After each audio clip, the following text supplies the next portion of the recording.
Hello, today I want to toast my mother and my grandmother. They are one of the most funny and caring people I have met in my whole entire life. One of the best stories I have about my mom and my grandma is when we went to El Salvador for the very first time and we got lost at the airport. We went to the wrong station and we had to run all around right at departure once we realized we were in the wrong place. All I remember is the three of us running with our heavy suitcases, just hoping that we would get there on time and the plane wouldn't leave us. As an only child, my mom and granny always tried to give me everything they could, except what I really wanted, a sibling. So they decided that who needed siblings when they could be just as fun. They were not. They always tried their hardest to make me feel better about not having a sibling. However, there's only so much a 10-year-old girl can talk with a 32 and a 62-year-old lady. My granny, however, really knew how to get a 10-year-old me going. She bought me a toy kitchen and filled the little containers with real food. She put real coffee, sugar, rice, and beans all in different containers for me to play with. Looking back at it, they were really creative in finding ways to keep me entertained. Although I didn't have any siblings, I did have two wonderful ladies taking care of me, and they knew exactly how to make things fun and creative for me. I want to say and offer thank you to my mother, my grandma, my family, and my friends for all of the wonderful memories and fun times I can remember of them. Specifically, thank you to these wonderful women who were able to raise me and give me everything they could to the point where I didn't even miss having a dad.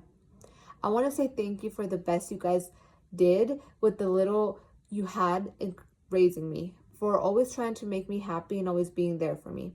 Thank you for making me feel enough and always motivating me to do better in life and get to better places.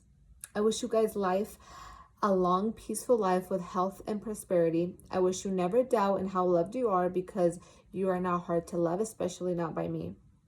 I wish you guys get to live a good life with good memories and happy smiles, and you get to see me make all of my goals.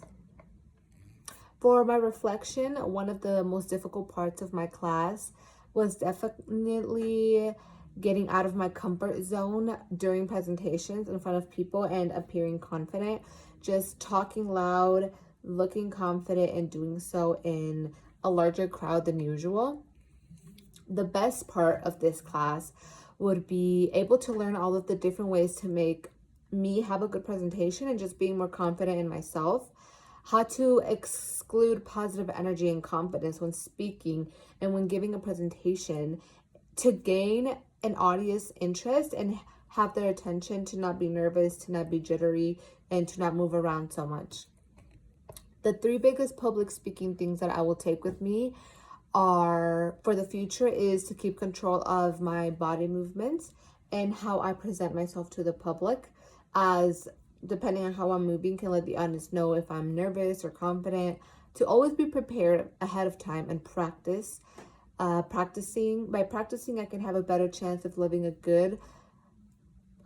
good presentation and not having to make any mistakes because I don't know what the topic is. And finally, to try to keep eye contact and have a good hook prepared. Because as I have noticed, having a good hook is the first thing that you will ever say in your speech. It is important to determine whether your audience will be engaged or not engaged. I hope you guys enjoy my tribute speech that was dedicated to my friends and family, my mother and my grandmother. Thank you.